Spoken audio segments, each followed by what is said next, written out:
그래서 세 가지는 바로 좋은 추억, 좋은 습관, 좋은 가치관이었습니다. 그 첫 번째 좋은 추억 지난주에 했었는데요. 좋은 추억은 우리 아이들에게 평생 간직할 정신적인 유산이고요. 좋은 추억이 있는 아이들은 부모로부터 사랑받았다는 확실한 증거가 있어요. 그래서 어려운 일이 있을 때 잘 이겨낼 수 있는 그 회복 탄력성, 그리고 자신은 사랑받고 있다라는 그 자존감이 아주 건강하기 때문에, 그래서 우리는 제일 먼저 좋은 추억을 자녀들에게 잘 물려줘야 된다고 지난주에 같이 이야기를 좀 나눴는데요. 제가 세 가지 팁을 드렸어요. 기억나세요? 어떤 팁이 있었죠? 첫 번째, 사진을 활용하는 거였습니다. 그래서 저도 그 어떤 분의 영상 강의를 보고 매년 같은 장소에서 가족이 함께 사진 찍는 것이 정말 좋은 방법이라 바로 따라 했고요. 그 인생관리 시스템에서 한번 설명드렸듯이 꼭 하고 싶은 거는요, 관심 목록 리스트에 넣으시고요. 짧은 시간을 분출하면 여러분들도 충분히 할 수 있습니다. 제가 지난 주말에 저희 집에 내려갔더니 요거 말고 또 사진을 활용한 또 괜찮은 게 하나 또 있어서 또 이야기를 하나 더 팁을 드리려고 하는데요. 사진은 찍는 것도 중요하지만 현상을 해서 자주 보는 게 참 좋습니다. 그래서 저희 집에 여기 한쪽 벽면이에요. 이쪽은 화장실 벽이고요. 이쪽은 이제 작은 방 들어가는 그 사이의 벽이에요. 그 사이 벽에 주로 여행 갔다 왔던 사진, 뭐 여름 휴가, 아니면 좀 다른 의미가 있는 사진들을 한두 장씩 매년 출력을 해서 벽에 붙입니다. 지금 이제 벽이 꽉 차가지고 이제 다음 벽을 찾아야 되는데, 이렇게 자주 붙여놓잖아요. 그러면 아이들이 보면서 자꾸 생각을 해요. 아, 맞아, 여기서 뭐 했었지. 그리고 집에 누군가 놀러 오면 이야기거리가 참 되고 좋고요. 그리고 또 한 가지 팁 중에 하나는, 저기 약간 색깔을 다르게 했는데요. 와이프가 그 아이 사진을 이제 초등학교나 유치원 처음 갈 때 증명사진을 제출하게 돼 있어요. 그런데 찍다 보니까 와이프가 그러면 그냥 매년 입학할 때 증명사진을 매년 찍으면 좋겠다는 생각을 해서, 그때부터, 여기 아마 5살 때부터 그래요. 5살, 6살, 7살, 8살. 둘째는 5살, 6살. 나이 차이에 따라 지금 2장의 차이가 나는데요. 저렇게 매년 아이가 성장하는 모습을 찍어서 붙여놓으니, 일단 부모로서도 되게 아이에 대한 애정, 이런 게, 지금 8살, 지금 질풍노도의 8살이라 엄청 말을 안 듣는 저희 첫째 지민이가 있는데, 저 어릴 때 사진을 보면 되게, 맞아, 이런 때가 있었지, 참 사랑스러웠지. 이게 우리가 부모가 회복이 되는 게 있어요. 그래서 아이들도 좋은 추억이 되지만 부모로서도 우리 아이들의 어린 모습들을 그때 보면 그때 그 사랑이 다시 좀 회복되는 것이 있어서 한번 활용해 보시면 좋을 것 같아요. 어차피 증명사진 제출할 때 계속 그거 아니라 매년 정기적으로 찍으면 아이가 커가는 모습을 잘 볼 수가 있습니다. 그리고 또 두 번째 제가 팁을 주는 게 있었죠. 어떤 거였죠? 첫 번째가 사진을 활용하라. 두 번째가 여행을 자주 가라 그랬습니다. 그 인생을 잘 산 우리의 선배들의 항상 공통적인 이야기는, 가장 좋았던 추억은 여행을 갔을 때예요. 그래서 기회가 있을 때마다 여행을 좀 다니면 좋고요. 너무 여행을 거창하게 생각하지 마시고 집 근처에 공원에 돗자리만 깔아도 그게 애들한테는 여행이고 소풍이 될 수 있습니다. 그래서 자주 가시면 좋고요. 그 다음에 세 번째 마지막 팁은 어떤 팁이 있었죠? 기억나세요? 사소한 것에서 추억을 만들라라는 팁이 있었습니다. 의외로 저도 개인적으로 가장 좋았던 추억이 어디 해외여행 가고 이런 게 아니었어요. 그냥 가지 잡았던 거. 그 다음에 누나들과 같이 놀러 갔던 북옥 하와이. 아주 일상적인 사소한 삶에서의 추억이 아주 저한테는 컸었습니다. 그래서 여러분들도 이렇게 놀이터를 아이들하고 정기적으로 저녁 먹고 가거나, 아니면 셀카봉 혹시 다 있으세요? 저는 적극 추천합니다. 셀카봉 하나로 분위기가 정말 좋아져요. 그래서 어디 사소하게 저녁 먹고 뭐 산책을 나가더라도 셀카봉 가지고 사진을 좀 찍으시면 아이들이 그 사진 찍는 걸 정말 좋아해요. 그래서 그런 사소한 곳에서 좀 잠자기 전에 뭐 텐트 놀이를 하시던, 아니면 저처럼 그 3종 놀이 세트, 목 근육이 엄청 달려야 됩니다. 그런 거 좀 하시면 좋을 것 같아요. 자, 그러면 오늘은 이제 두 번째 좋은 습관에 대해서 이야기를 좀 나누도록 하겠습니다. 좋은 추억이 그 정신적 유산이라면 좋은 습관은 우리 아이들이 평생 건강하게 잘 살아갈 수 있는 근육 같은 것 같아요. 힘. 아무리 정신적으로 건강해도 또는 목표나 꿈이 있어도 그 꿈을 이뤄낼 수 있는 힘이 없으면, 근육이 없으면 그 삶을 살아낼 수가 없어요. 그래서 좋은 습관은 하루하루를 잘 살아가는 그런 힘을 길러줄 수 있는 것 같아요. 이 좋은 습관은 아주 인생관리 시스템하고 많이 연관이 되어 있어요. 그래서 내용적으로도 좀 중복되는 부분이 있어서 그 부분은 복습하신다고 생각하시면 될 것 같고요. 습관에서 이 중요한 거는 이 습관이 아주 우리의 작은 습관들이 우리 일생에 큰 영향을 준다는 겁니다. 습관은 의식이 아니라 거의 무의식에 해당하는 건데요.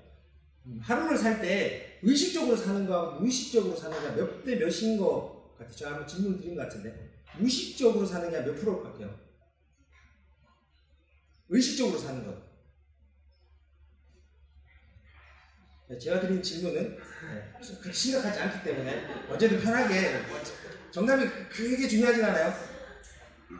뇌과학자들은 거의 연구 결과 15%에서 20% 정도만 의식적으로 살고 나머지 80% 이상은 무의식적으로 생각합니다. 그러니까 항상 이 무의식 속에 있는 습관이 우리의 하루를 거의 컨트롤하고 있는 거죠. 그래서 이 말은 습관만 잘 만들어 놓으면 아주 우리의 하루가 알차지게 살아진다는 겁니다. 그래서 복습하는 의미에서 습관의 정의 영상 다시 한번 보겠습니다. 사람의 인생을 좌우하는 습관. 습관은 무엇일까요? 습관의 원래 뜻을 찾아 떠나봅니다. 어린 새는 날갯짓 연습을 합니다. 매일매일 반복되는 연습.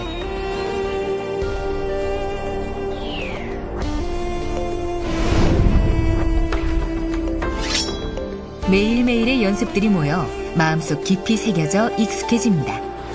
한자어 습관의 뜻은 이것입니다.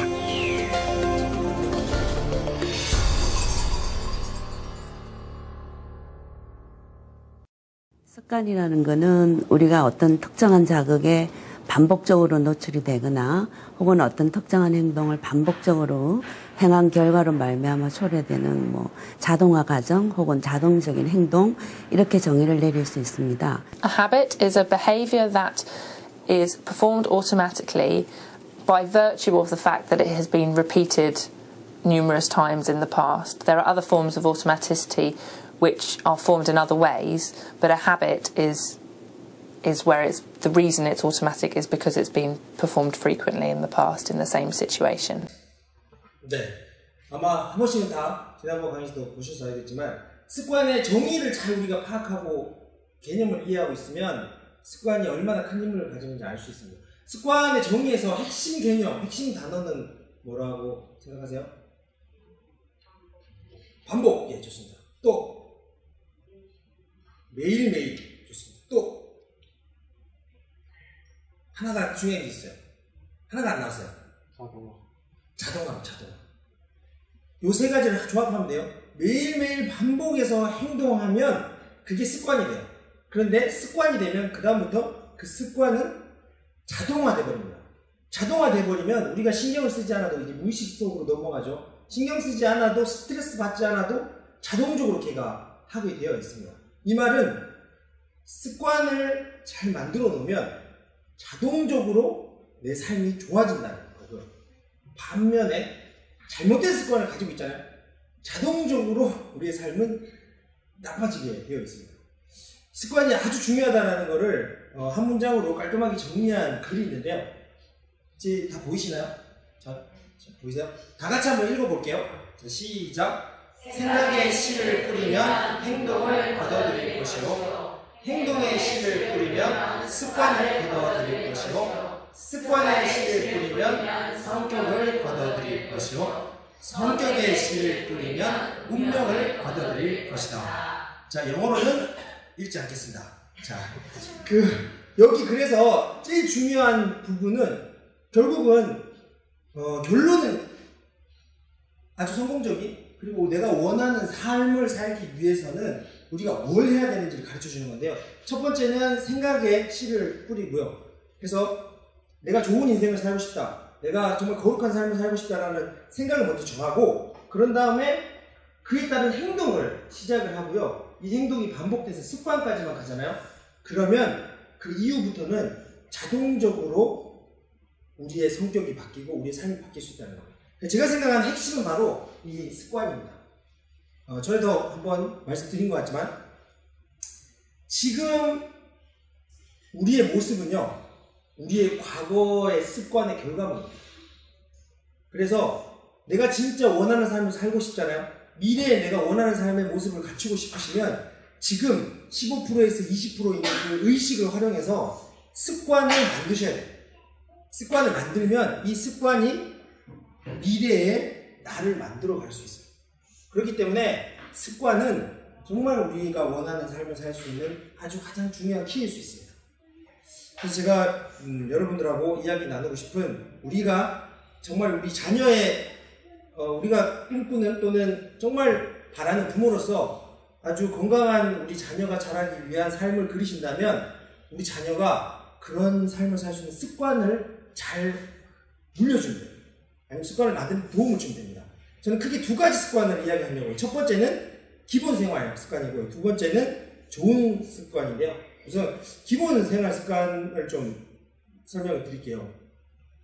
우선 기본 생활 습관은요, 매일 우리 삶에서 주어지는 일상에서의 습관입니다. 그런데 이 생활 습관은요, 평생 우리 아이들에게 영향을 끼치고요.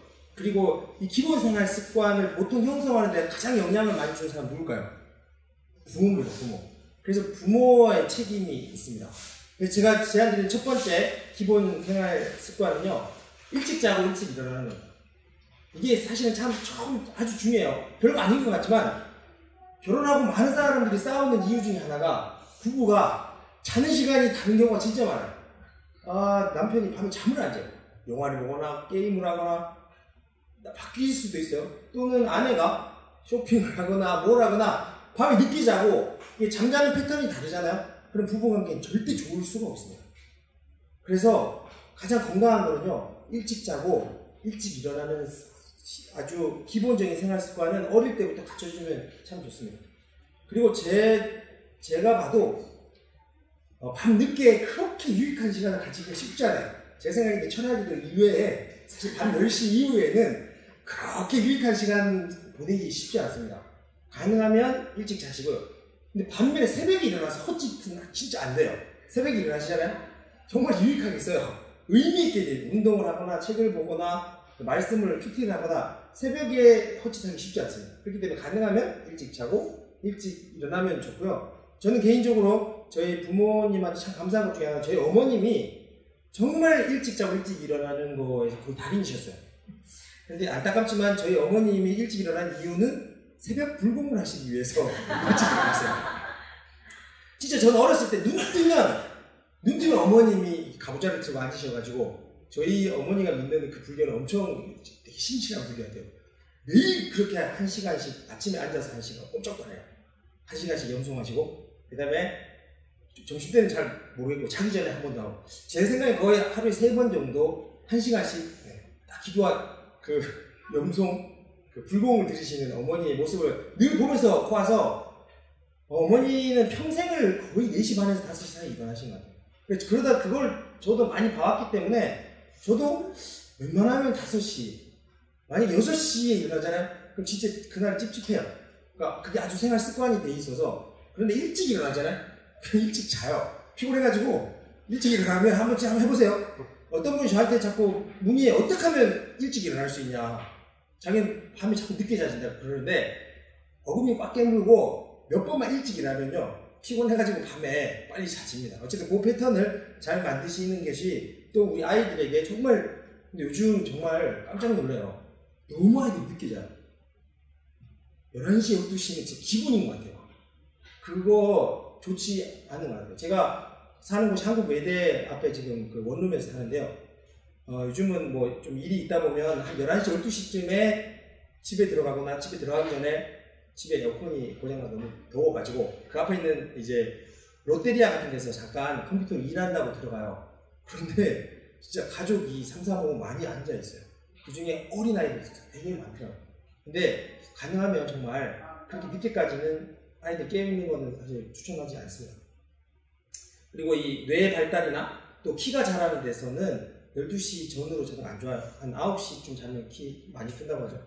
우리 어릴 때는 그거 있었잖아요. 밤 9시 되면 뉴스 하기 전에 착한 어르신은 일찍 자고 일찍 일어납니다. 그래서 모두 잠자는 시간인데 저는 그때 거의 잤던 것 같아요. 9시 되면 그래서 늘 그 토요명화를 거의 못 봤는데 어쨌든 일찍 자고 일찍 일어나는 게 참 좋은 생활 습관이고요. 두 번째는 잘 씻는 겁니다. 잘 씻는 거. 아까도 말씀드렸죠. 기본 생활 습관은 평생에 영향을 줍니다.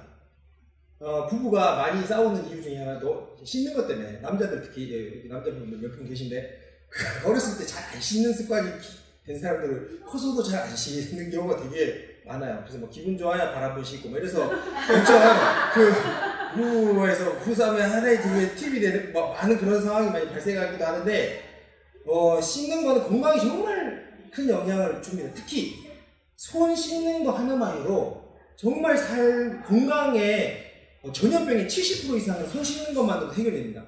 한때 우리나라에 그 유행성 독감 인플루엔자 그 독감 때문에 우리나라 생활 습관이 다 크게 한번 바뀌었어요. 그리고 작년에 또 메르스 이런 것 때문에 손 씻는 습관이 많이 생겼는데 그건 정말 좋습니다. 손 씻는 거 이 씻는 것 자체가 아주 습관이 되면 정말 좋아요. 그리고 아침에 샤워하는 습관도 정말 좋아요.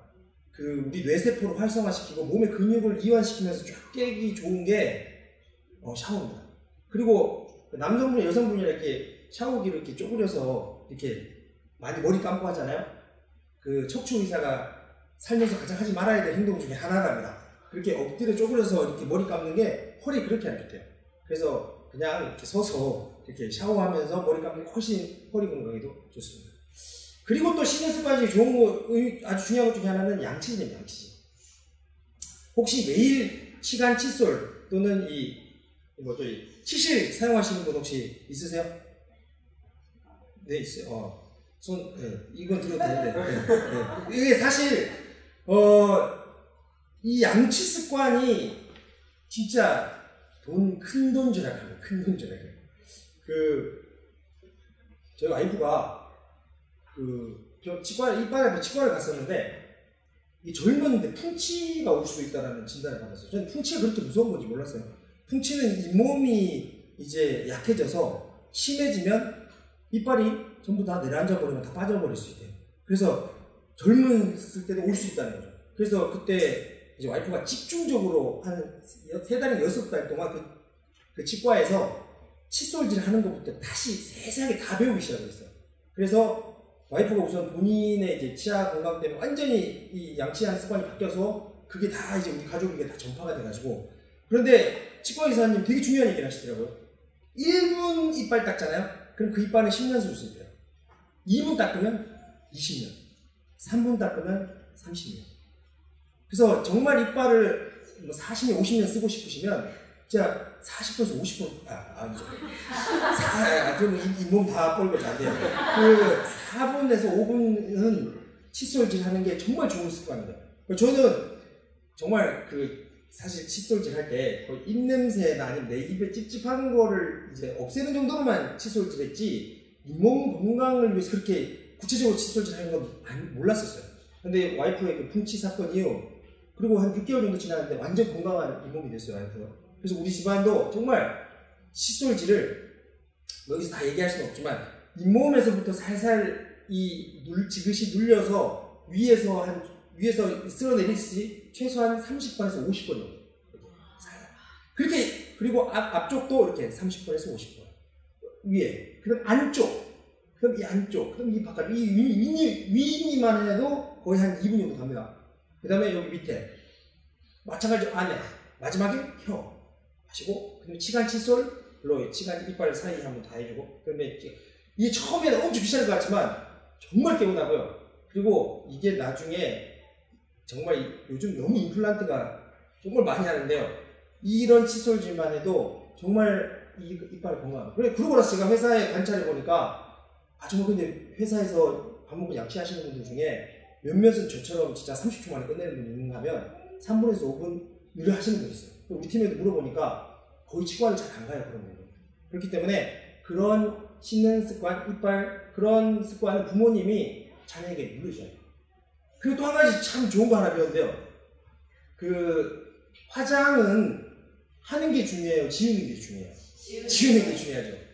양치질도 마찬가지예요. 이 칫솔질 하는 것도 중요하지만 그것보다 더 중요한 게 헹굼이에요, 헹굼. 보통 저는 한두 번 헹구고 끝냈거든요. 최소 7번 이상 헹구랍니다. 한 번 물을 머금고 한 5, 6번 해서 뱉고 요거를 7번 해서 이거를 잘 헹궈줘야 입냄새도 안 나고 아주 건강하다. 갑자기 치아 특강이 되는데 이런 생활 습관이 우리 부모의 수 우리뿐만 아니라 우리 아이들의 이빨 건강에 정말 큰 영향을 줍니다. 저희 어머님의 명언이 하나 있는데요. 저희 어머니가 젊어서 몸치장한데 돈 쓴 사람은 나이 들면 유행 다 지나가서 쓸 게 하나도 없는데 이빨에 투자하는 사람은 늙어서 맛있는 거 먹는다. 이러면서 본인이 임플란트 한 걸 엄청 자랑스럽게 생각을 하시는데요.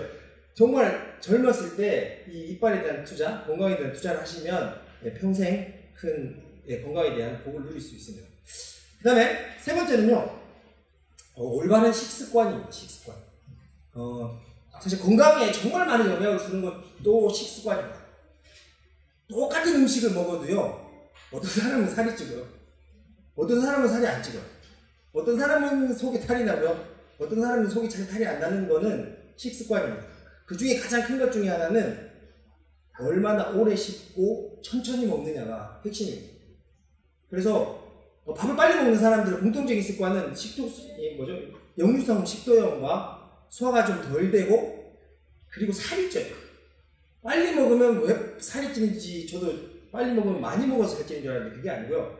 빨리 먹잖아요. 그러면 포만감을 뇌가 인식을 못해요.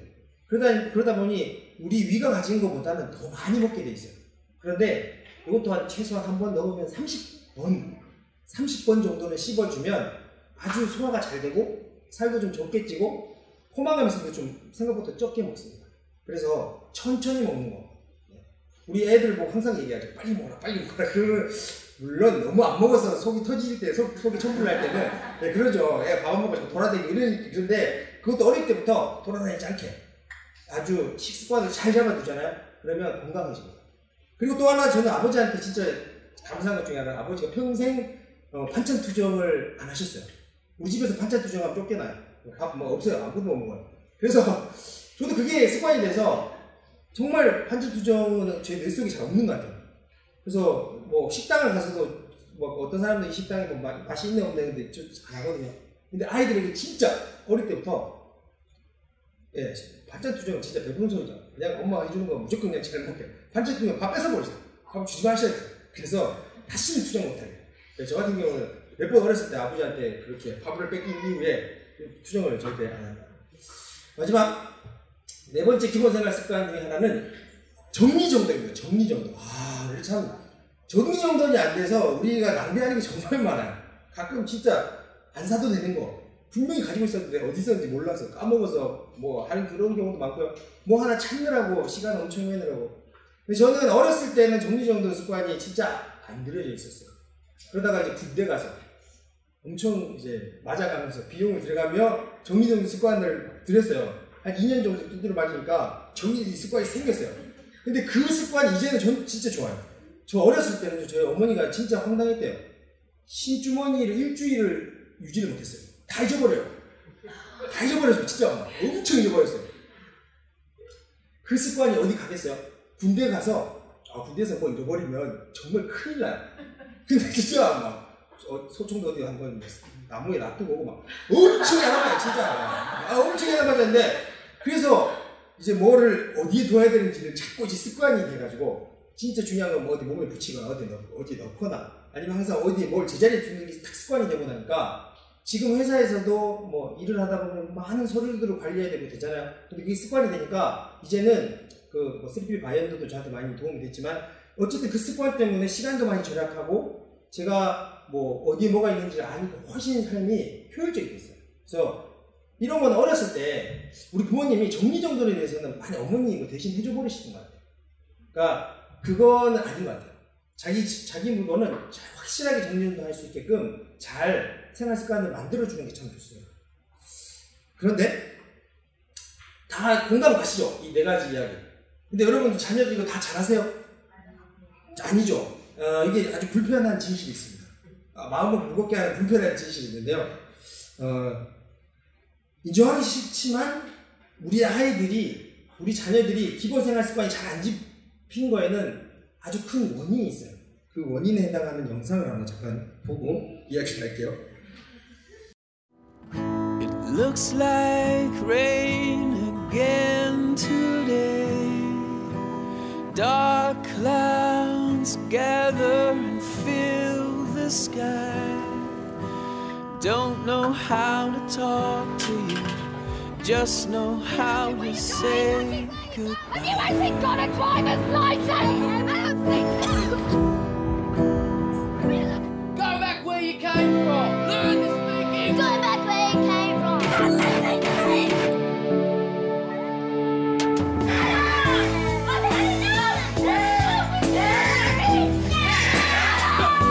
Is that what you think?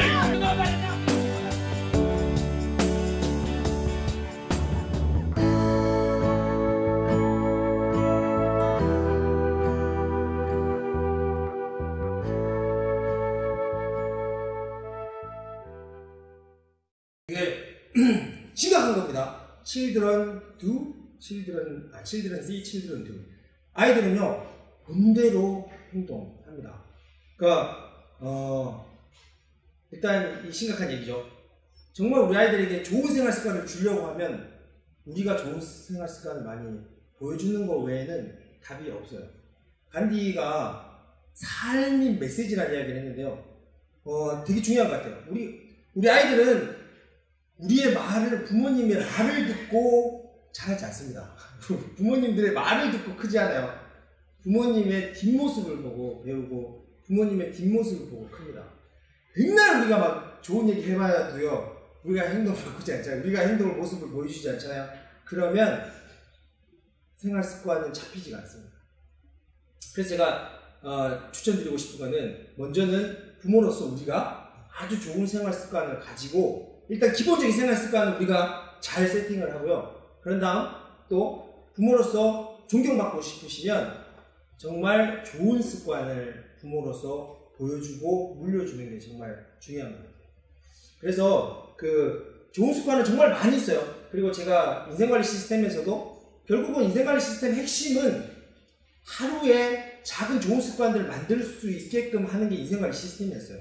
그래서 그때도 많이 얘기를 했지만 좀 부모로서 더 강조하고 싶은 몇 가지 좋은 습관을 좀 이야기하려고 하는데요. 우선 첫 번째, 그 좋은 습관과 아주 관련되어 있는 퀴즈 하나 드릴게요.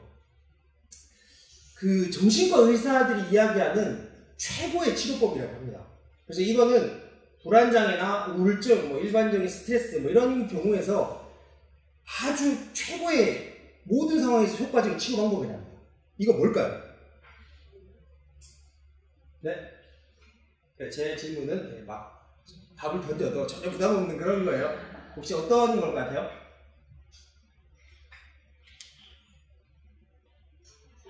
네? 칭찬. 칭찬 좋습니다. 또요?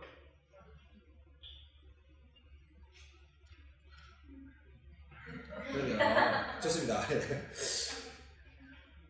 이게 정신적인 방법이라고 생각을 해서 자꾸 정신적에서 찾는데요. 운동입니다. 운동이 최고의 정신적 치료 방법이에요.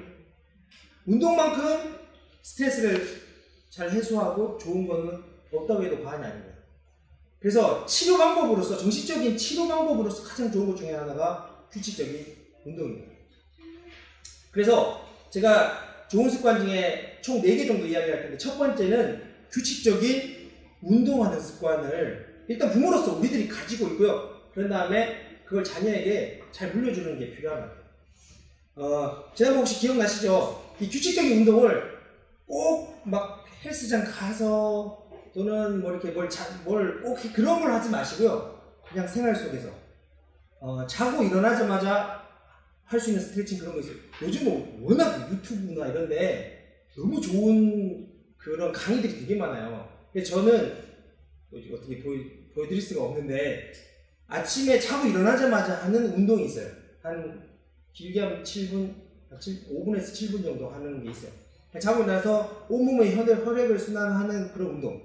그 다음에 출근할 때 하는 그 1분 운동 기억나시죠? 이렇게 손가락으로 하는 거, 예, 그거랑 이렇게 하시는 거, 근데 이렇게 쭉 폈다 하는 거.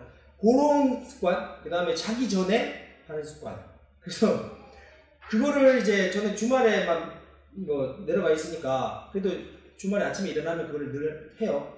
그랬더니 저도 몰랐는데 저희 어머니가 와이프도 저녁에 일해야 되고 저는 서울에 있고 하니까 어머니가 우리 아이들을 잠깐 한 저녁에 보기 위해서 왔는데 우리 애 둘이가 우리 할머니죠. 할머니한테 그 스트레칭 15가지 동작을 가르쳐 주는데 어머니가 깜짝 놀랐대요. 아니 이 조그만 아이들이 어떻게 이렇게 정확한 동작으로 막 할머니가 잘못하면 그렇게 하시면 안 된다고 이렇게 해서 저 당기시고 여기를 내리셔야 된다고 막 이런 구체적인 동작을 정말 그래서 뭐 어떻게 했길래 애들이 이런 걸 하냐고 그러길래 솔직히 그냥 같이 하고 아니면 몇 번 보여준 것밖에 없었거든요. 그렇게 운동을 해본 아이들이 운동을 하게 되어 있어요. 그래서 그런 운동에 대한 그런 그 습관을 잘 물려주시면 좋고요. 그 다음에 두 번째는 또 건강과 관련된 건데요. 물 마시기. 이 물 먹는 습관이 진짜 중요해요. 건강에서 아주 많은 영향을 주는 게 아까 먹는 거라 그랬는데 먹는 것 중에서도 물을 먹는 게 진짜 중요해요. 혹시 하루에 물 2리터에서 3리터 이렇게 꾸준히 드시는 분 없으시죠? 자, 그러면 이 물을 2리터 정도 마시는 게 얼마나 큰 의미가 있는지 잠깐 다큐멘터리 하나를 볼게요. 한 주의 스트레스를 운동으로 푸는 직장인 축구 동호회. 한여름 더운 날 축구 한 게임 후 이들의 갈증을 해소하는 것 역시 물이 아닌 음료수다. 저는 통상적으로 많이 안 마시는데 커피 같은 경우는 밥 먹고 나면 이제 소화시키려고 꼭 화장실을 찾게 된 것 같은데요. 커피를 마시게 되면 또 갈증이 나기 때문에 또 다른 음료를 찾고 이제 거기다 콜라나 그런 걸 많이 마시게 되는데 이미 달콤한 맛에 길들여진 우리들. 이렇게 계속 물을 멀리해도 괜찮은 것일까? 몸에 수분이 부족하게 되면 뇌의 시상하부 갈증 중추는 수분 부족으로 혈액의 농도가 짙어졌다는 것을 세포들에게 알린다. 그러면 세포들은 세포 안에 물을 빼내서라도 혈액의 농도를 낮추려고 한다. 그와 동시에 심장에서도 부족한 혈액의 양을 파악하게 되고 뇌에서부터 항이뇨 호르몬이 분비된다. 혈액이 부족하니 소변 양이라도 줄여 혈액이 더 이상 줄어들지 못하도록 응급처치를 하는 것이다.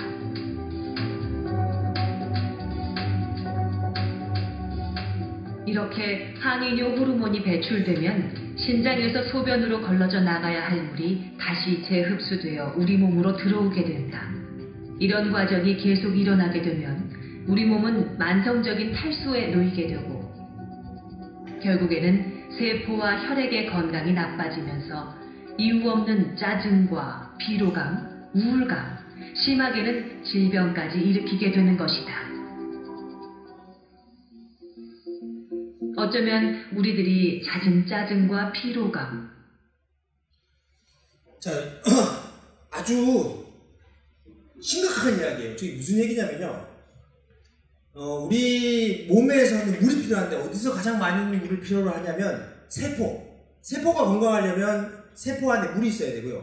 그 다음에 혈액순환이 피가 중요하죠. 그 피의 대부분의 양도 물입니다. 그런데 우리가 물을 너무 안 마셔가지고요. 물이 부족하니까 어디서 물을 끌어온다고 다큐멘터리 얘기해요. 소변. 그러니까 오줌이 되어야 될 오줌에서 다시 물을 끌어오는 거예요. 그러다 보니 피도 건강해지지 않고 세포도 건강해지지 않는다는 거예요. 이거 특히 한국 사람한테 엄청 큰 문제예요. 근데 이 다큐멘터리에서 또 뭘 얘기를 하냐면 그러면 우리 진짜 많이 마셔요. 저도 지금 커피 마시고 있는데 커피가 물일까요? 물 아니에요. 그러면 이온 음료는 물일까요? 물 아닙니다. 보리차는 물이죠? 보리차도 물이 아니에요. 진짜 물은 생수입니다. 생수 그 위에 이런 것들은요 마시면 물처럼 보이지만 그냥 다시 소변으로 거의 배출돼 버려요. 아까 피로 가고 세포로 가는 그 물은 생수입니다. 생수. 그래서 이 다큐멘터리에서는 사람을 몇 명을 이제 6명인가 8명인가 뽑아요. 만성 피로자. 아침에 일어나지 못해요. 피곤해가지고. 나이가 한 30대밖에 안 되는데. 그런 사람. 또 피부가 너무 안 좋은 사람. 그러니까 20대 여성분이었는데 막 아토피 피부랑 건성 막 이런 거 있어가지고 그런 사람. 그러면 성질이 엄청 더럽고 까칠한 사람. 뭐 이런 사람 이렇게 뽑아가지고 이제 실험을 하는 거예요. 우선은 첫 번째는 이제 음료수를 못 마시겠어요. 가능하면 커피, 주스 이런 거 다 끊게 하고요. 물을 생수를 하루에 2리터, 많게는 3리터를 맞게 했어요. 근데 이게 되게 많아 보이지만 500cc 한 잔을 500cc 병 있죠.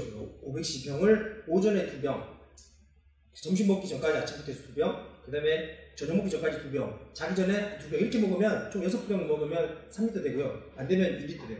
처음에 제일 힘든 거는 뭘까요? 화장실을 자주 가야 되는 게 되게 힘들어요.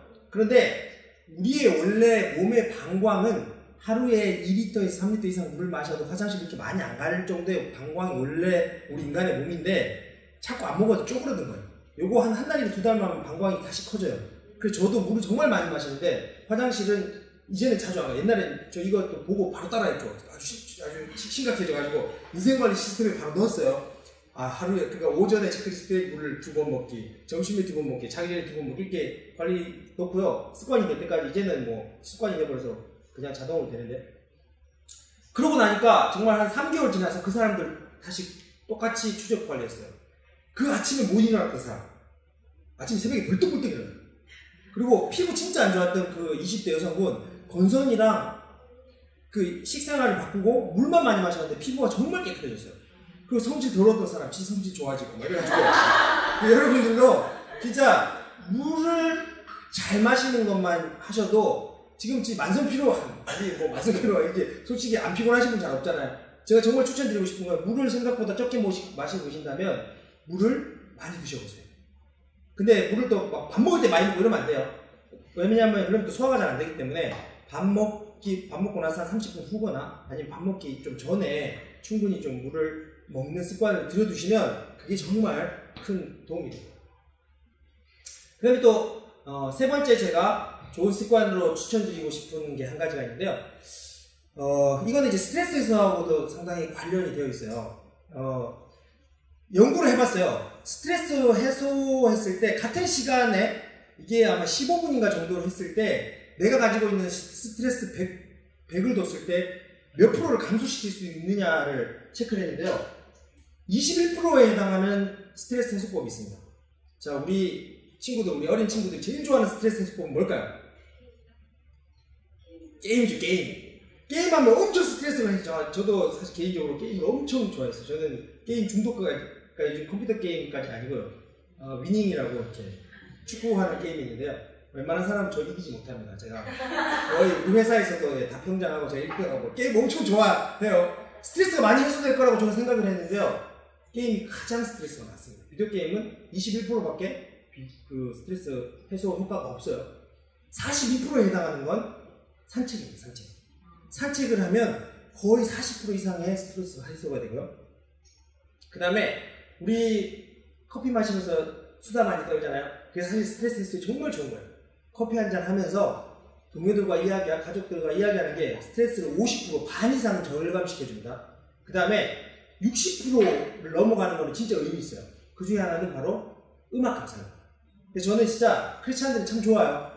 찬양을 많이 들으면 많이 들을수록 더없이 좋습니다. 아침에 출근할 때 진짜 산책하는 마음으로 찬양을 들으시면서 출근하시면 정말 스트레스를 해소하고 또는 퇴근하는 길에 정말 추천합니다. 그러면 68% 가장 큰 시간 대비, 짧은 시간 대비 같은 시간에 했을 때 가장 스트레스를 많이 푸는 대망의 1위는 뭘까요? 의외입니다. 의외. 잠은 여기 없었어요. 잠으로 위안을 받고 싶으셨겠지만 잠은 아니에요. 정답입니다. 독서. 책 읽기가 정말 생각보다 스트레스 해소에 가장 큰 역할을 합니다. 같은 시간을 하더라도. 제 친구 중에 정말 책을 안 읽게 생긴 친구가 있어요. 그 첫 직장 제 동료인데 지금은 제일 친한 동료가 됐어요. 제일 친한 후배가 됐는데 정말 책을 안 읽게 생겼는데 그 친구가 책을 정말 많이 제가 생각보다 거의 손에 항상 가방 안에 저는 이제 교육 관련된 영업도 많이 뛰어서 전국으로 막 영업도 많이 다니고 갔는데 항상 가방 안에 책이 있었어요. 그리고 밥 먹고 나서 짧게라도 잠깐 책을 보고 그래서 제가 매번 걔를 약 올렸어요. 너 생긴 것처럼 왜 생긴 것처럼 안 놀고 이렇게 책을 보냐 했더니 걔가 자기는 책 볼 때 너무 행복하고 스트레스가 진짜 해소된다고. 어떨 때는 막 담배로 그 친구 그렇지 않냐 아니에요? 담배를 막 피면서 책을 막 보더라고. 그래서 야 그렇게 스트레스 받아서 담배 피면서 왜 책을 보냐 했더니 자기는 책 볼 때 진짜 스트레스가 풀린다고. 근데 걔는 이런 연구 결과를 아는지 아는지 모르겠지만 정말 책 보는 거는 스트레스 해소에 정말 도움이 됩니다. 그래서 제가 여러분들에게 세 번째 추천드리고 싶은 좋은 습관은요, 책 읽는 겁니다. 사실 하루에 습관은, 이 스트레스는 부모로서 일하시는 분이건 아니면 집에 계시는 분이시건 정말 스트레스가 많이 쌓여요. 그래서 저는 15분 책 읽기 힘에서도 말씀드렸지만 하루에 15분만 책을 읽어도 정말 스트레스가 풀릴 뿐만 아니라 정신적으로도 아주 건강해지고 또 그 책을 봄으로 인해서 상식이 풍부해지고 더 좋은 거는요, 뇌가 진짜 발달해요. 개발돼요. 특히 우리 자녀들은요, 정말 책 읽는 습관이 중요해요. 요즘은 책을 너무 안 봐도 될 만큼 환경이 다 구축돼 있어요. 요즘은 아이들한테 책 보는 것보다요, 거의 영상을 보는 게 너무 익숙해져 있어요. 그리고 이제는 글을 절대 긴 글을 잘 못 읽는데요. 그래서 자꾸 트위터나 우리 페이스북이나 이런 거 보면 전부 되게 짧은 글들 많이 나오잖아요. 그게 점차 우리들이 읽는 거에 대한 훈련이 안 되다 보니까 자꾸 그런 것만 찾게 돼요. 그런데 죄송하지만 뇌는 전혀 발달이 안 돼요. 뇌가 아주 중요한 부분은 뇌가 크게 두 부분으로 보통 좌뇌우뇌로 많이 이야기하는데요. 물론 좌뇌우뇌도 의미가 있지만 앞쪽 뇌, 뒤쪽 뇌도 진짜 중요해요. 이 뒤쪽 뇌는 자극을 인식하는 겁니다. 그래서 이렇게 소리를 듣거나 그 소리를 들으면 먼저 다 뒤쪽 뇌로 가요. 시각으로 보잖아요. 전부 다 뒤쪽 뇌에서 인식합니다. 냄새 맡는 거 다 뒤쪽에서 인식을 합니다. 그리고 중요한 거는 이 뒤쪽 뇌에서 이제 인식한 거를 앞쪽 뇌로 보내줘요. 그래서 앞쪽 뇌에서 정보 처리를 해서 기획도 하고 감정도 조절하고 분노도 조절하고 의지력도 발휘하는 게 앞쪽 뇌예요. 그런데 영상을 보고 그런 것들은요, 특히 게임하는 이런 것들은 단순 자극들은 뒤쪽 뇌만 개발됩니다. 그래서 그런 걸 많이 하잖아요. 그럼 뒤쪽 뇌가 발달해서 참을성이 없어져요. 감정이 조절이 안 돼요. 아주 심각해집니다. 그런데 이 앞에 뇌, 전두엽을 발전시키는 제일 훈련 좋은 것 중에 하나가 읽기, 쓰기입니다. 글을 읽을 때 또는 좋은 이야기를 들을 때 이 전두엽은 엄청 활성화해요. 그래서 이미 다 만들어진 영상을 봐버리면 뒤쪽 뇌가 인식을 해서 사실 영화 같은 거 많이 봐도 그렇게 전두엽 발생이 안 됩니다. 그런데 책을 본인이 읽거나 이야기를 귀로 듣잖아요. 그러면 상상력 때문에 전두엽이 엄청 활성화됩니다. 그러면 전두엽이 활성화된 아이들은요, 감정 조절이 되고요. 그리고 이 의지력의 발동이 되고요. 계획도 잘 세웁니다. 그래서 저는 그 킹시드 해피스쿨이 정말 좋은 게 그런 책 읽는 훈련 엄청 많이 시킵니다. 그거 정말 좋은 거예요. 그런데 우리 자녀들에게 맨날 책 읽으라고 해도 우리 부모가 누워서 스마트폰, TV, 리모컨 이런 거 하면서 책 보라고 하면, 저 와이프가 유치원 교사거든요. 그래서 아침에 아이들이 처음에 오면 그냥 놀이를 해요. 자유스럽게, 자유놀이. 자유놀이 하면 보통 주로 많이 하는 것은 여자애들은 이제 그 소꿉놀이 많이 하고요. 남자애들은 막 블록 쌓고 막 그래요. 그러다 또 같이 또 소꿉놀이 하는데, 부모님들의 일상이 다 보인다는 거예요. 애들 진짜 다 보고 그대로 따라한대요. 정말. 어떤 아이는 어떻게든 네모난 거 찾아가지고 계속 요거 하고 있대요. 누워가지고 누워 계속 하고요. 소리 지르는 애도 있고요. 되게 충격적인 거는 술 마시는 흉내를 내는 애도 있고요. 저기 쪼그려가지고 담배 피는 흉내를 내는 것도 있고요. 그러니까 부모님들 한 걸 행동을 다 보고 소꿉놀이 할 때 다 들어요. 그렇기 때문에 여러분들의 자녀들이 진짜 우리 아이들 책 책을 읽는 아이들이 커야 돼요. 그리고 요즘은 책만 잘 읽어도 정말 경쟁력이 있어요. 이제는 책을 통해서, 양서를 통해서 정보를 뽑아내는 것 자체가 아주 중요한 능력이 됐습니다. 그런데 책을 안 읽는 아이들이 너무 많아가지고 그것만 잘해도 정말 경쟁력이 있고, 그러려면 부모님들이 책을 읽는 모습 보여줘야 돼요. 그게 아니면 안 돼요. 큐티, 말씀 보는 것도요. 우리 아이들 큐티하고 말씀 보는 아이들 크고 시키고 싶으시면 우리들이 먼저 말씀 보고 큐티하고, 진짜 정말 책 안 읽어줘도 제 추천인데 좀 진짜 어금니가 깨물고 15분 분출 쓰세요. 15분만 시간 딱 재시고, 이런 경우는 형님, 자 우리 다 같이 15분만 책 보자 이렇게 가족끼리 저녁 먹고, 아니면 뭐 자기 잠자기 전에 모시잖아요. 잠자기 전에, 야 우리 다 잠자기 전에 15분만 책 읽자 해서 스탠드 하나 딱 끼고 이렇게 모시잖아요. 이렇게 15분만 알람 해놓고 읽으세요. 그런 습관들이 정말 아이들에게는 큰 삶에 지대한 영향을 줍니다. 네 번째, 마지막으로 또 추천드릴 좋은 습관은요, 좋은 말입니다. 말만큼 또 중요한 거 없는 것 같아요. 아까 또 행동이 중요하다고 했는데 지금부터 말이 중요한데요. 성경 말씀에서 또 말의 중요성이 정말 많이 나와 있어요. 제가 그 군대에서 예수님을 처음 소개받았어요. 저는 이제 신실한 불교 집안, 우리 어머니가 그렇게 염송을 열심히 하시기 때문에 아주 신실한 불교 집안에서 컸기 때문에 정말 복음이라고는, 예수님이라고 전혀 몰랐어요. 그래서 제일 같지 않고 말도 안 됐던 게 저는 창조론이었어요. 말도 안 되는 소리 하고 있네 진짜. 그게 어떻게 창조? 아유, 선악과? 아유, 진짜 저는 그게 말도 안 되는 소리라고 생각했었어요.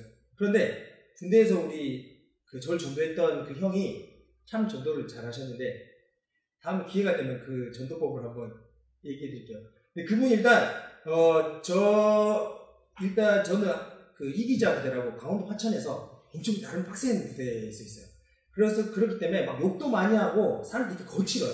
근데 그분은 욕을 한 번도 안 하신 거예요.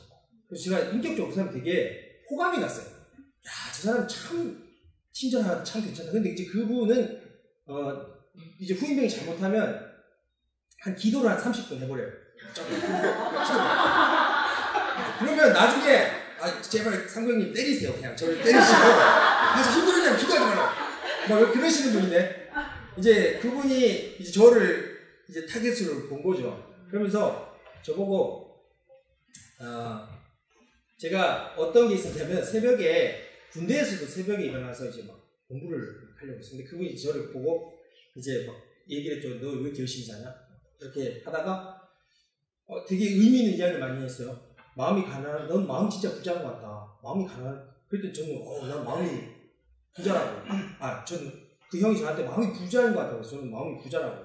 저는 모든 걸 할 수 있을 거라고 막 얘기를 했는데, 그분이 이제 미안한데 성경에서는 마음이 부자면 지옥 간다. 이러고 그냥 가시는 거예요. 저는 도대체 또 뭔 소리지? 막 좀 말도 안 돼. 근데 진짜 신기한 건 영적인 진리는요, 가슴에 박혀서 볼수를 쪼개서 이 영에 남실겨요. 그래서 계속 저는 뭔 소리야 막. 그래서 막 지나가면서 툭툭 던져요. 예수님이 너 때문에 죽었는데 너 그거 모르고 살면 평생 너 후회한다. 예수님이 그렇게 피 흘리고 니 때문에 죽었는데. 그럼 저는 말도 안 되는 소리 하지 마시라고. 그분은 저를 모르실 뿐만 아니라 저도 그분 잘 모른다고 막 계속 그랬는데, 그러다가 이제 너무 귀찮게 하시니까 저도 이제 힘들었는데, 그분이 저한테 딱 접근해서 자기랑 5번만 성경 공부하지. 그 다음엔 안 귀찮게 하는 게. 딱 5번만 자기랑 성경 공부한 다음에 별로 의미가 없고 뭐 재미도 없고 도움도 안 되면 그 다음부터 절대 안 귀찮게 할게 이러는 거야. 그래서 그럼 뭐 5번 정도야 듣죠. 그래서 이제 그 형이 저한테 와서 성경 공부를 시작을 했어요. 그런데 그때 창세기 그 1장 성경 공부할 때 저 그때 충격을 받았어요. 이거 말이 되네. 엄청 이 창조론과 진화론은 두 개를 비교로 설명을 해주는데, 전 진화론이 그렇게 허술한지 몰랐어요.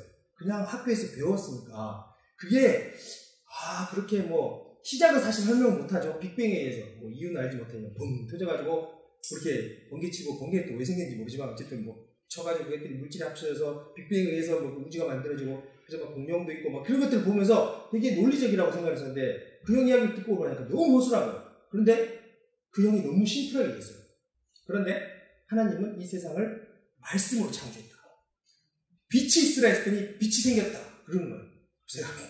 제가 물론 뭐 그렇게 믿으시면 뭐 하나님이 있다면 뭐 그렇게 믿으세요 했는데 저한테 그걸 이렇게 얘기하더라고요. 재현아, 자, 내가 증거를 이야기해 줄게. 이렇게 얘기하는 거예요. 저희 이제 군대가 이기정대라고 했잖아요. 근데 군대에서는 체육대회를 많이 해요.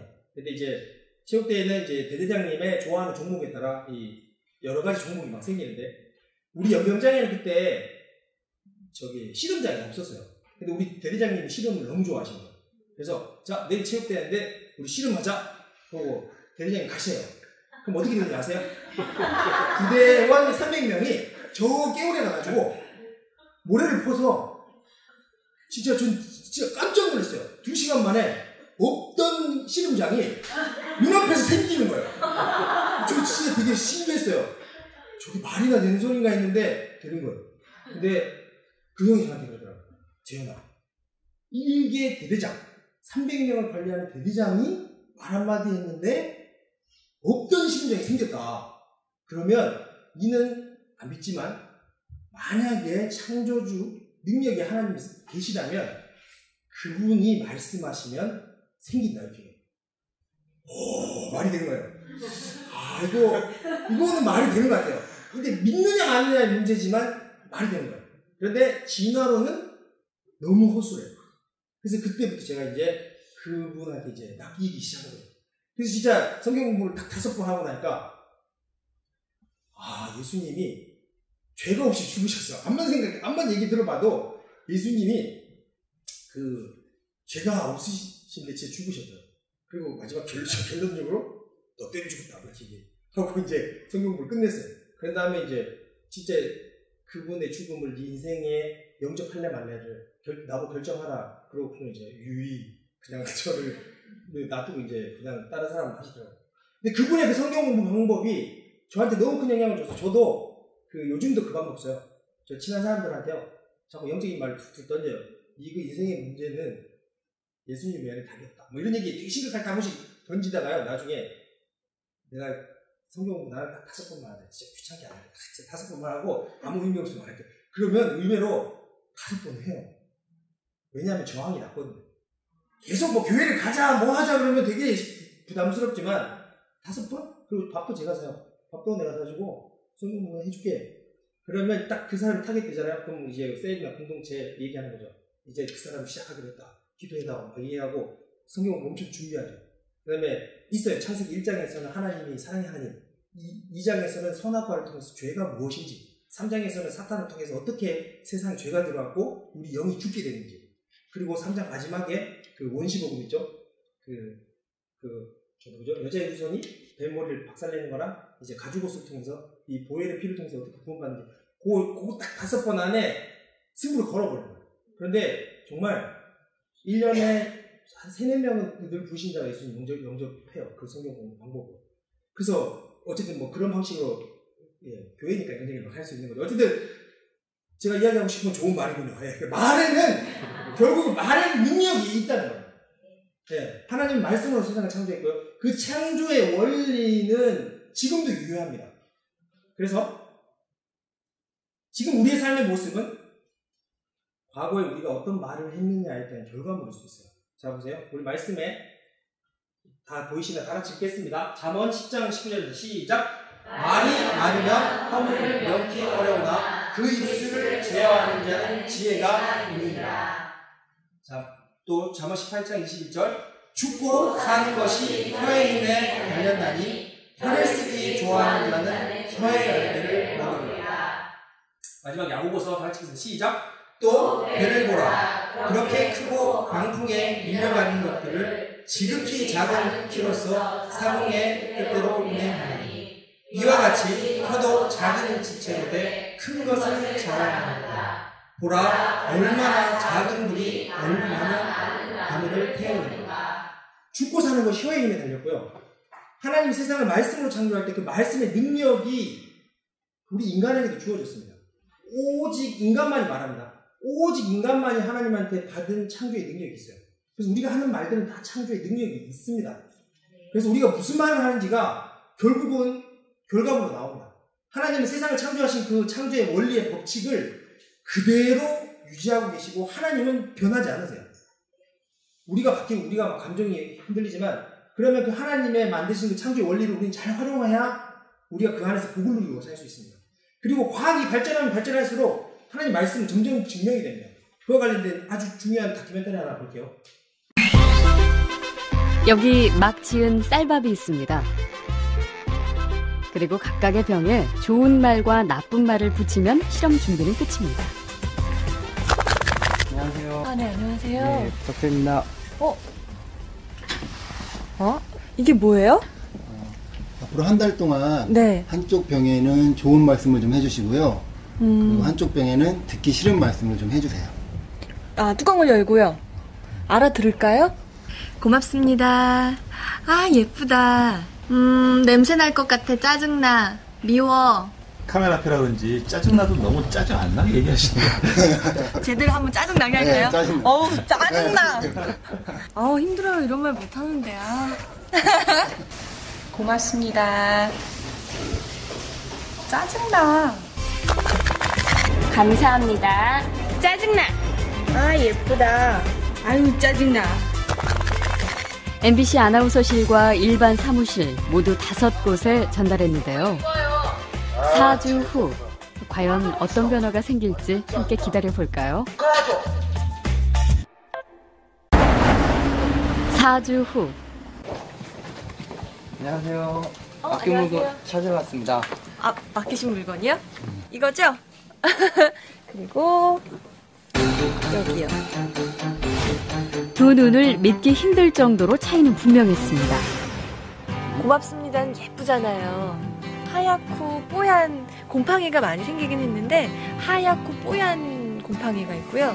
이거는 좀 짜증나는 곰팡이가 생겼달까? 이 붙은 이름 그대로 따라간 것 같아요. 좋은 말을 들려준 쌀밥에선 구수한 누룩 냄새가 났지만 나쁜 말을 들려준 쌀밥은 썩어버렸습니다. 대체 어떻게 했길래 이런 차이가 난 걸까요? 사랑해 사랑해 너무 예쁘다 고맙습니다 다다다다다 쏘아붙고요. 그리고 나서 가끔 얘 보잖아요. 그럼 많은 얘기도 안 했어요. 너무 미워 짜증나 이렇게 하고 딱 놓거든요. 근데 저도 진짜 신기한 거예요. 차이가 이렇게 확연하게 보이니까. 저 사실 처음 이 실험 의뢰를 받았을 때 반신반의했거든요. 이 말 한마디로 이렇게 차이가 생길까. 근데 눈으로 딱 보니까 저도 사실 좀 안 믿겨지고요. 신기하죠. 귀가 어디 달린 것도 아니고 여기 세반고리관이 들어가 있는 것도 아닌데 혹시 우리가 모르는 귀가 밥에 있나요? 3, 4일부터 이쪽이 막 변화가 되니까 좋은 말을 해야 되겠다라는 생각? 그다음에 사람들한테도 속상한 일 있거나 이랬을 때도 좋은 말을 많이 해서 이 사람들이 변화됐을 때도 이렇게 변화되지 않을까라는 생각도 해봤어요. 굉장히 좀 놀랐고요. 처음에 주셨을 때는 과연 될까라는 생각을 많이 했었는데요. 이제 이렇게 된 거 보니까 이쁜 말을 좀 많이 써야 되겠다는 생각이 듭니다.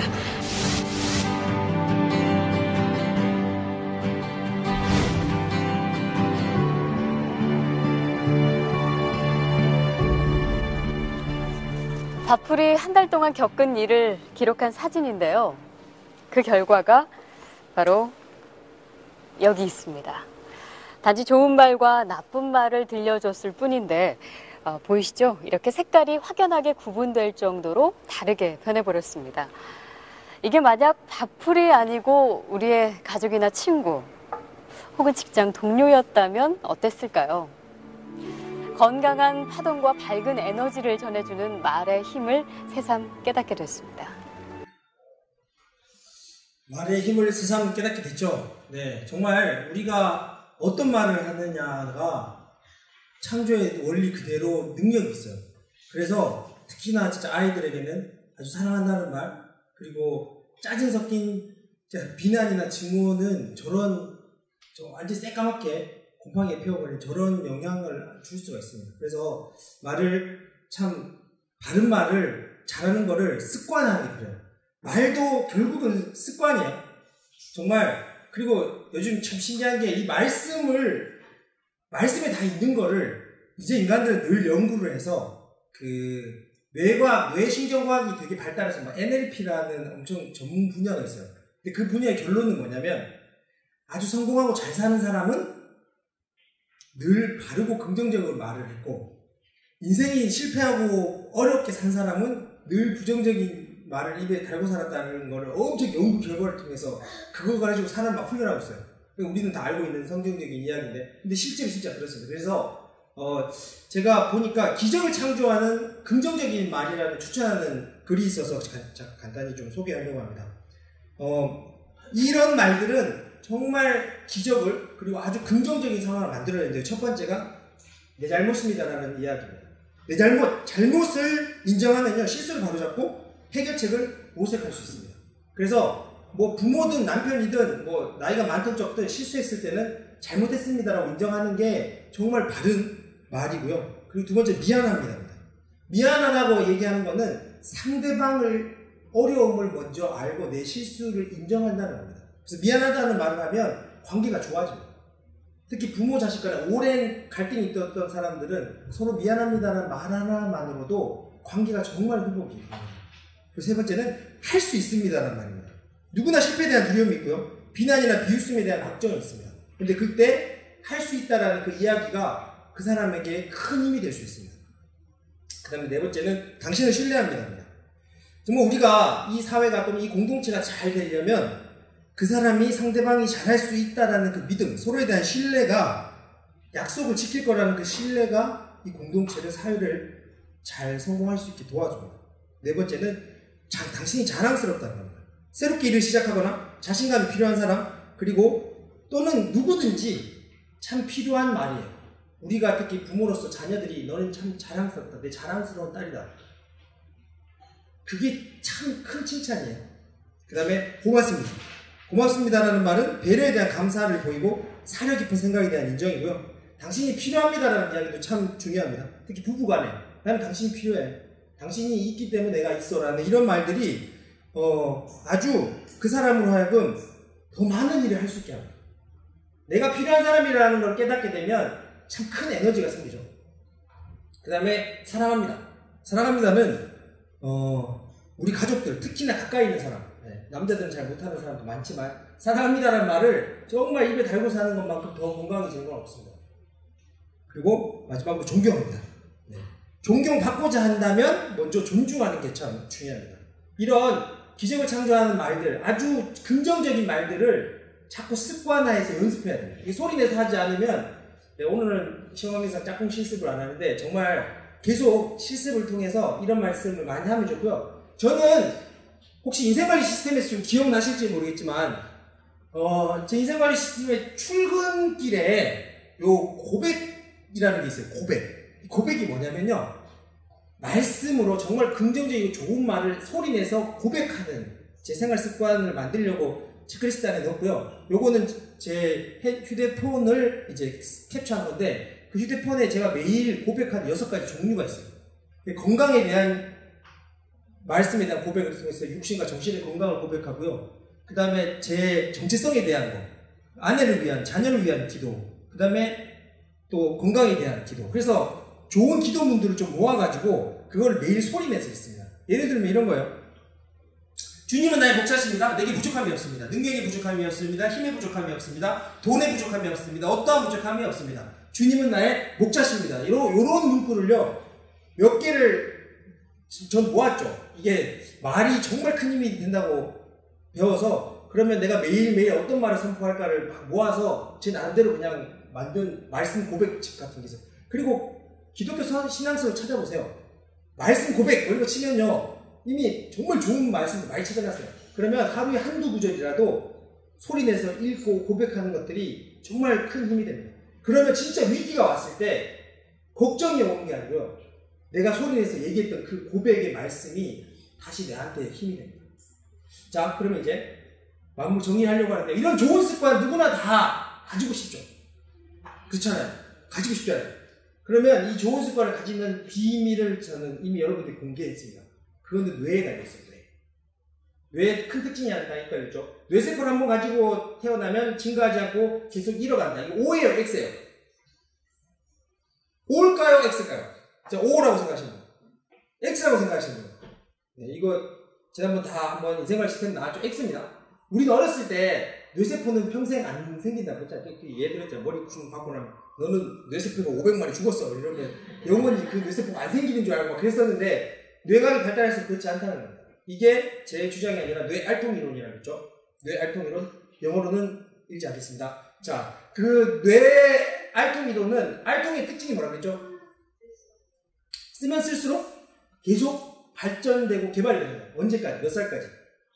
네, 죽을 거예요. 이 할아버지처럼. 진짜 근육은 계속 생기는 겁니다. 자, 그러면 이 근육은 결국 습관은, 그러니까 바른 말, 좋은 말을 하는 뇌 근육을 만들면 돼요. 그리고 이빨을 건강하게 잘 닦는, 이빨을 한 번에 5분 이상 양치질하는 그 습관의 뇌 근육을 만들면 돼요. 며칠을 해야 될까요? 며칠. 기억나세요? 네, 66일. 2달만 꾸준히 그 행동을 하면 뇌에 근육이 생겨요. 그러고 나면 이제 이 근육이 생기잖아요. 그러면 안 하면 찝찝합니다. 그러면 성공한 거예요. 좋은 습관을 딱 만들고요. 그게 안 했을 때 아우 찝찝해지는데 이렇게 되면 이미 여러분의 인생은 성공한 좋은 습관들을 만들기 시작된 겁니다. 자, 그래서 우리 자녀에게 물려줄 좋은 습관, 첫 번째 우리가 잘 물려줘야 될 좋은 습관 뭐라고 그랬죠? 기본 생활 습관입니다. 일찍 잠 일찍 일어나는 거, 잘 씻는 거, 잘 먹는 거, 건강하게 먹는 거, 그 다음에 정기적으로 잘하는 거, 이런 거 있었고요. 그 다음에 좋은 습관. 좋은 습관은 뭐 너무 많아요. 그런데 정말 여러분들이 좋은 습관 만들고 싶은 것들을 잘 찾으셔서 만들면 되는데, 핵심은 뭐라고? 며칠 동안 지속해야 된다고요? 66일을 지속하셔야 돼요. 지속하기 힘들 때는 분출을 사용하시면 좋습니다. 자, 그러면 다음 주에 또 이어서 좋은 가치관을 또 이야기 나누도록 하겠습니다. 감사합니다.